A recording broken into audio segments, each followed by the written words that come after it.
सफलता का मंत्र। जाट और बनिया बहुत अच्छे मित्र थे।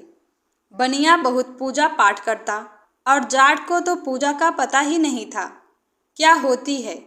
बनिया हर रोज मंदिर में पूजा करने जाता था, चाहे दुनिया इधर से उधर हो जाए, पर बनिया मंदिर में पूजा करने जरूर जाता था। एक दिन जाट और बनिए की बहस हो गई कि कोई भगवान नहीं होता।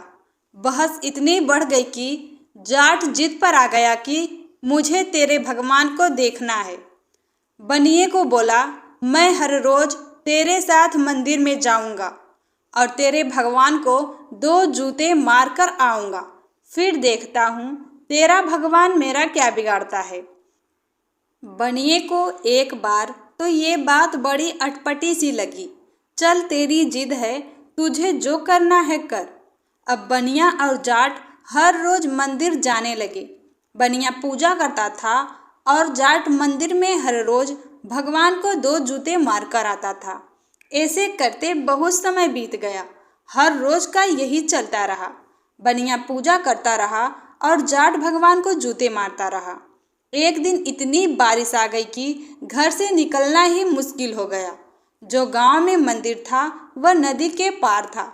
अब जाट की जिद थी कि मंदिर तो जाना ही जाना है। जाट और बनिए चल पड़े। उसने थाली में पूजा का सामान रखा और जाट को तो सिर्फ भगवान को जूते ही मारने थे। आगे जाकर देखा तो नदी बहुत उफान पर थी, क्योंकि मंदिर नदी के पार था। बनिया कहने लगा, मैं तो यही से सब कुछ अर्पित कर देता हूँ भगवान को, तुझे जो करना है कर। जाट की तो जिद थी, कहने लगा, जब तक मैं तेरे भगवान को 2 जूते ना मार लूं तो मेरी पूजा सफल नहीं होगी। बनिया बोला, तेरी मर्जी, मैं तो नदी के इधर ही खड़े होकर भगवान को सब कुछ अर्पित कर दिया है। अब जाट जिद में आकर नदी में उतर गया और कहने लगा, चाहे मैं मर जाऊं, पर मुझे तो तेरे भगवान को 2 जूते मारने ही मारने हैं। अब जाट नदी में उतर पड़ा और नदी इतनी उफान पर थी कि उसका पानी सिर के ऊपर आ गया। बनिया ने बहुत आवाज लगाई कि तू पीछे मुड़ जा, नहीं तो तू मर जाएगा। जाट कहने लगा कि मुझे मंजूर है, पर मैं पीछे नहीं हटूंगा। अब जाट की तो जिद थी कि भगवान को जूते मारने ही मारने हैं। अब जाट पानी में डूबने ही वाला था।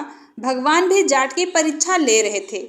जब भगवान ने देखा कि ये जिद्दी पीछे नहीं हटेगा, तब जाकर भगवान प्रकट हुए और कहने लगे, अरे मूर्ख रुक जा, मैं तो तेरी परीक्षा ले रहा था।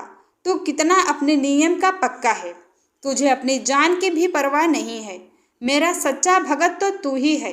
बनिया तो दिखावे के लिए पूजा करता है, क्योंकि तूने अपने मरने की भी परवाह ना की। मुझे जूते मारने के लिए तू अपने नियम पर भी अडिग रहा और तेरे दोस्त बनिए को अपनी जान प्यारी थी। भगवान बोले, हे सेवक, मैं उसी को दर्शन देता हूँ जो मेरे दर्शन करने के लिए अपनी जान से खेलकर अपने नियम पर चलते हैं, और उन लोगों से दूर रहता हूँ जो मेरी पूजा के बहाने सिर्फ दिखावा करते हैं। मुझे किसी के फल, फूल और मेवे नहीं चाहिए। जो मेरी नियम से पूजा करता है, मैं उसका हूँ। जाट प्रभु की यह सारी लीला देखकर मानने लगा कि भगवान है, और उस दिन के बाद जाट भगवान को मानने लगा। इस कहानी से यही शिक्षा मिलती है कि जो भी काम करो नियम से करो, चाहे पूजा करो चाहे कोई मेहनत करो, उसमें नियम होना बहुत जरूरी है, तभी आप सफल हो सकते हैं, वरना अधूरे कर्मों में कभी सफलता नहीं मिलती। लगन हर मुश्किल को भी आसान बना देती है। आस्था में वो ताकत है जो पत्थर को भी भगवान बना देती है। तो दोस्तों, आशा करती हूँ कि आज की हमारी कहानी आपको अच्छी लगी हो। अगर आप हमारे चैनल पे नए हो तो हमारे चैनल को सब्सक्राइब जरूर करें।